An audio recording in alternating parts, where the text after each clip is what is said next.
2024 Best Actor nominee Jeffrey Wright stars in Confirmation, another film that lets me also say Happy Black History Month, everybody. We're getting through some. I'm gonna get through some titles this year and celebrate extraordinary Black voices and film. This is actually an HBO film, which kind of made me realize what happened when HBO used to make just really great films without the predication of it needing to pop on streaming. Because some of the HBO films are really good, like easily could be in theaters, stand up against everything else. This is one of them. This stars Kerry Washington as Anita Hill, Wendell Pierce as Clarence Thomas, Greg Kinnear as Joe Biden, and Jeffrey Wright plays Charles Oakenthorpe? Something, I don't know. Don't Charles. He plays Charles, who is Anita Hill's attorney in this, along with a bevy of supporting performances from the late Treat Williams to Bill Irwin, Erica Christensen, Kimberly Elise. God, who else was in this? There's a Jennifer Hudson. Actually, Jennifer Hudson pops too. When Jennifer Hudson enters this film, she's just like, I'm here. I got here. I feel like she just enters the screen like on fire. It's amazing. And yeah, just about, it's a giant cast. I'm sorry, I didn't remember everybody's name. I'm trying to pull names here. Grace Gummer, I think, is in this. Anyway, that's what IMDb is for, but I don't like to look at my phone in the middle of reviews, so, plus I need accessibility to do that, and I'm using my phone to film the review. Anyway, so, I watched this because of Jeffrey Wright, who is currently nominated this year, finally, for an Oscar for American Fiction. I realized while looking at his resume, I have actually a lot of his films already up on my channel, especially anything that he's done recently. I feel like I've seen his entire recent resume. I already have a review of French Dispatch and Asteroid City and Rustin and this, and I don't know, there's something else too. He's already quite prominent on my channel. Plus I just did Ides of March, which he was in as Ryan Gosling's film. So, yeah, glad to do Confirmation for him. And this is, of course, the hearings, the Anita Hill v. Clarence Thomas hearings for his confirmation to the Supreme Court. For anybody who wants more contextual, wasn't around. I was a kid, so this is a little bit more like I was alive, but it's not like my parents didn't sit me down for TV. You need to listen to this. Long Dong Silver. I was watching cartoons. I don't know what. I had a great childhood full of action figures and silly shit, and nowhere near this at all. I didn't watch anything remotely adult until one of my friends showed me Terminator 2, and it just like rocked me to the core. He had it on VHS, and I was just like, what the hell is this? This is not fun. Oh my God. So, yeah, this is fantastic, well acted. Kerry Washington is amazing playing Anita. What I really loved about her performance and what I really loved about what the show does is it makes you really feel the hesitancy in Anita. That's the whole thing, is she's like, I really don't want to do this. God damn it. It's like this woman would have been silent her whole life if this man had never been promoted to the Supreme Court. You know what I'm saying? Like if nobody had ever wanted to move him up, dead silence. This never would have happened. We never would have found out who Anita Hill was. She just would have had some students who would have gone through her law classes out in Oklahoma, gone about her life. Nothing would have happened. But that's kind of the point, something did happen, and she spoke out about it. And the film ends on such a wonderful note about speaking up and coming forward and saying,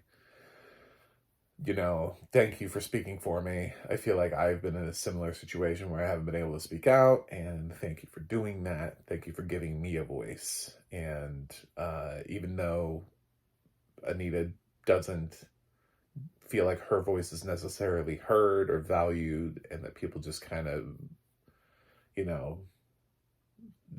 do what they do and just welcome Clarence Thomas. I don't know.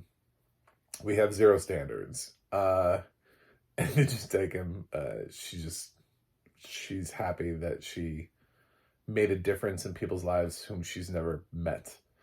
And carried such a good job with that. And she also is so poised in those sequences where she's having to testify and say things, and she just keeps her composure, much like Anita Hill did. I've seen clips.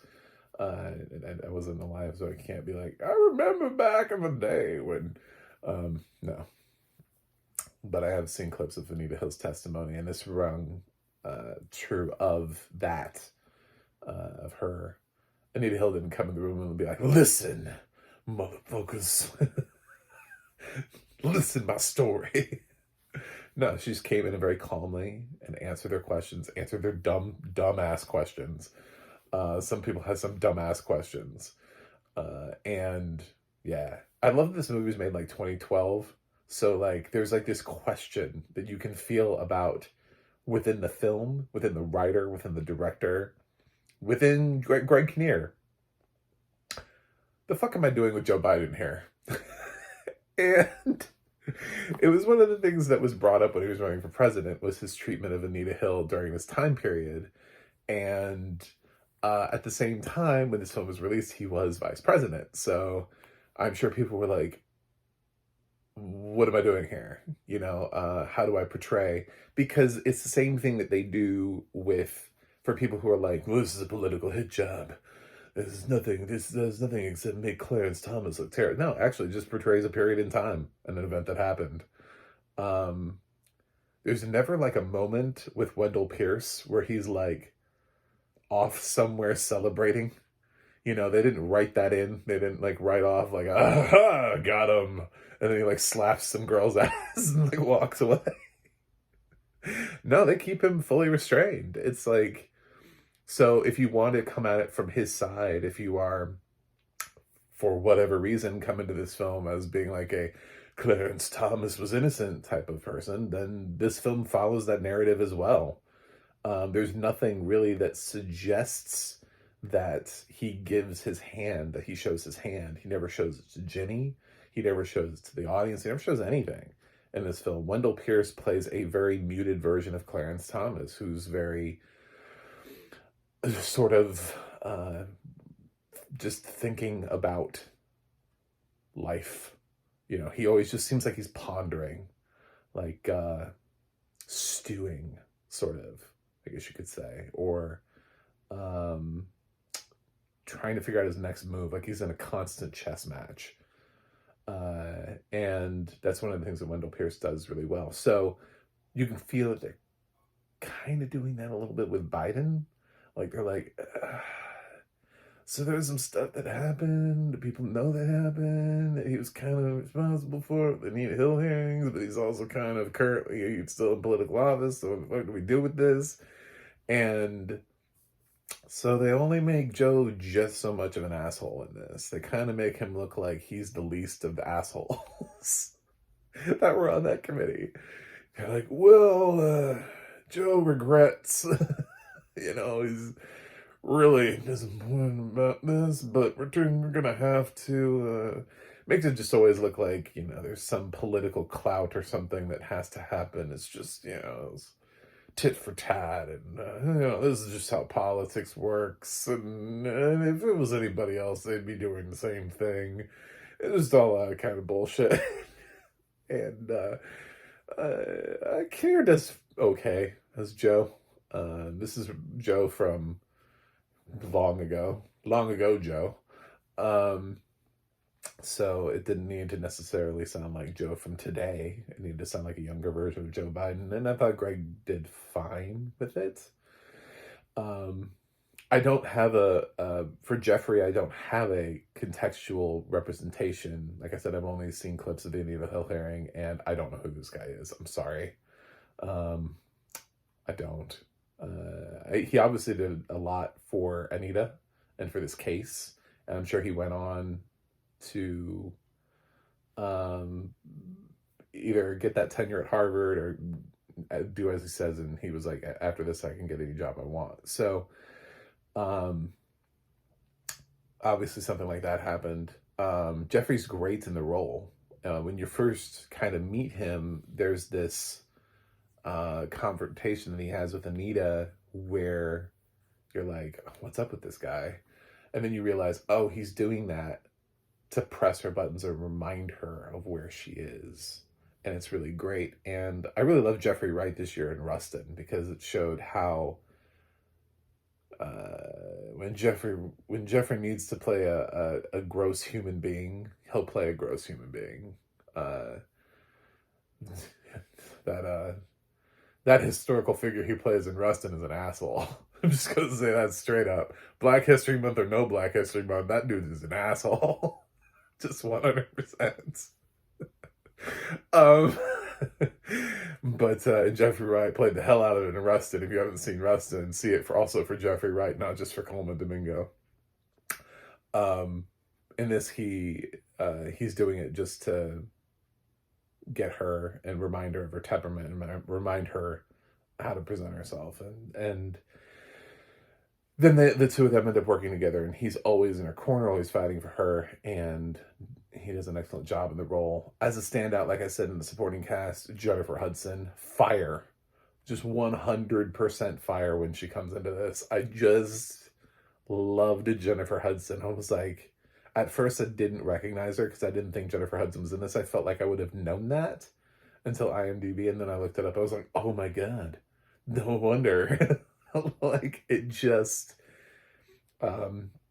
she plays a second accuser, I believe named Angela, that comes forward after watching Anita Hill testify, or around the same time period. She writes like an op-ed for her local newspaper, and then they summon her, and there's a whole thing with her and her reaction to the events that I think is really undervalued for its time, because I think what's important to note is that these women did not ask to testify.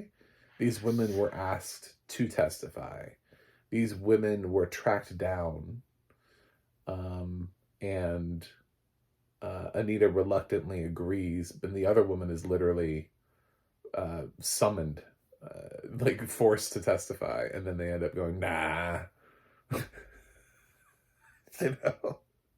So, yeah, they're not looking for this. And for people who were like, oh, well, it's such a shame what's happening here. Is it? Is it really? Yeah, and of course, Anita had a ton of witnesses that I think everybody forgot about that all corroborated her story, remembering her from her time period. There's some weirdo therapist that comes in and is like, there's Rado psychosexual therapy or whatever, I don't know, whatever nonsense he says, where people imagine that they're in relationships with people that they're not actually in relationships with. And I was like, I mean, sure, stalkers, but doesn't really feel like she's stalking. It just kind of feels like they haven't seen each other in many, many years, and so she temporarily felt like she was in a relationship with him that she didn't want to be in. That's a very odd thing to say. So, that guy's a weirdo. Anyway, had a lot of takeaways from Confirmation. This was fantastic. The only thing that I would say is, well, I don't mind the wishy-washiness in the court trial, um, and letting, because it's one of the great things that Anatomy of a Fall does this year too, is they're just like, you decide. We're not going to answer it for you.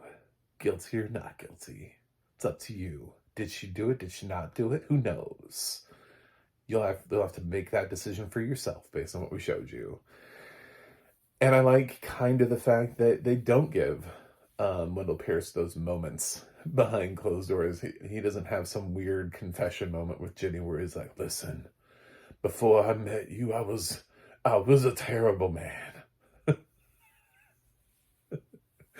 Nothing like that. I kind of like the fact that they left it that way, so that way the film is neutral. I don't like the fact that they did that with Joe Biden's character though, because they don't really feel like they do it with any of the other politicians. Everybody else seems to just be like clearly drawn down the lines. Even Ted Kennedy's Treat Williams as Ted Kennedy, who sadly is not in this film nearly as much as she needs to be, isn't featured as much, I should say. And for reasons that they point out, that they're like, hey, maybe Ted Kennedy shouldn't be the face of this, with accusations of things and things in his past that he's, got going on. Maybe he should be the, young girl sexual harassment guy. Anyway, chapter quitting. Anyway, yeah, so so Biden ends up being sort of the central figure of this thing, and this film can't make up its mind as to whether or not he made good or bad decisions, and wants you to decide. And I'm like, no. That works in the actual case, in the verses, when you're in Hill versus Thomas. That allows the viewer, you're presenting. That does not work here. And I kind of feel like if he hadn't been vice president in the time frame in which this film was released, they would have just portrayed him like everybody else in this film is portrayed, as making clear decisions and not being so wishy-washy about like emotions and having second thoughts and just being like, oh, I don't know. This is really difficult for me, but I have to do it. This is politics. Like someone's trying to save him or something from political ramifications of the internet. No, dude, he sat up there with everybody else, asked dumbass questions. He does ask dumbass questions in this thing.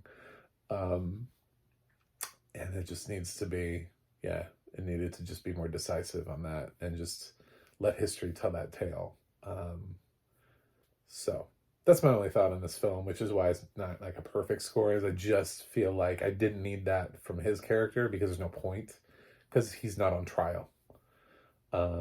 His character needed to be more well defined. If you look at Oppenheimer, all of the characters, everybody who's in play there is all sort of well defined. They're not worried about like the political history of anybody or their part in it, or who. It's clearly defined as to who said what and who did what and who was thinking what at that time.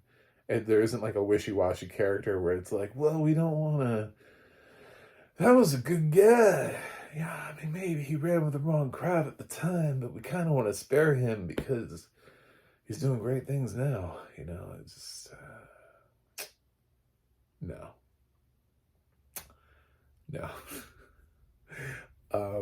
So anyway, rest of the film kicks ass. The film does have audio description. I don't know if I mentioned that up at the top. The whole purpose of me doing these things was to find films with audio description.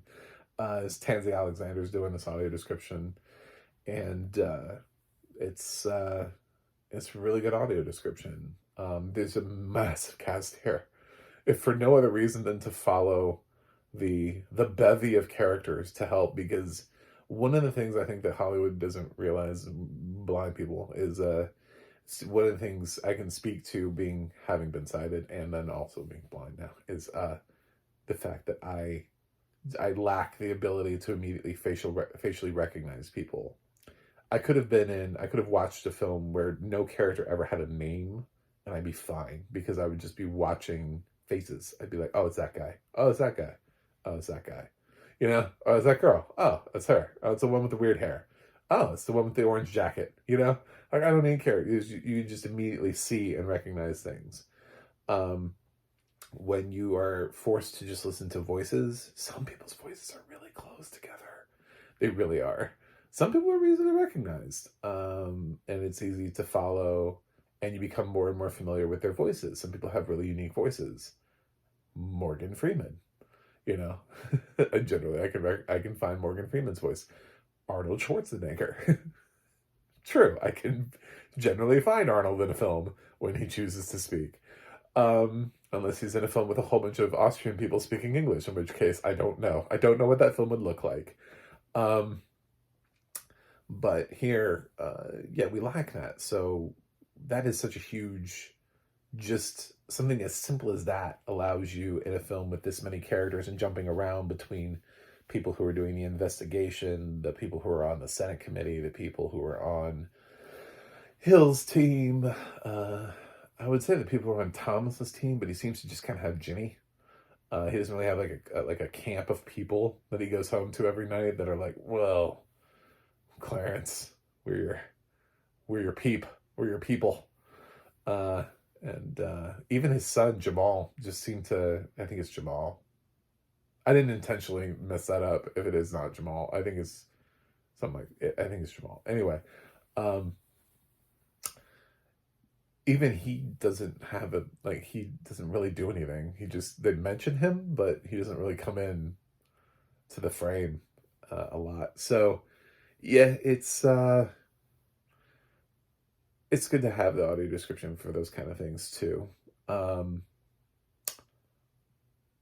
The one thing the audio description is always going to not be able to truly fill in the gap is the how well do these people look like the people that they're playing. I know that for true stories, that's the fun thing that when we cited people like to look at films, we like to talk about the makeup job and how much does so-and-so actually look like someone else. And that's really hard because it is sort of, there's a little bit of interpretation in that into how much you feel like somebody looks like somebody else.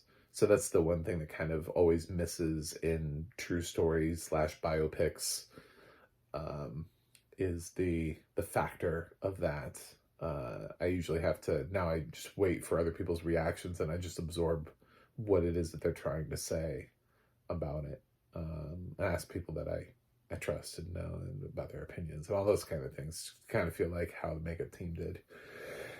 Anyway, Confirmation, check it out. It's on Max, has audio description, and it's a pretty damn good film. I just wish there were two characters that they were allowed to be sort of nebulous about and allow you to just be like, and just sort of leave with that, take this for what you will. And it's in the verses part. It's not in the person putting people on trial part. And for that, I'm giving Confirmation an A-.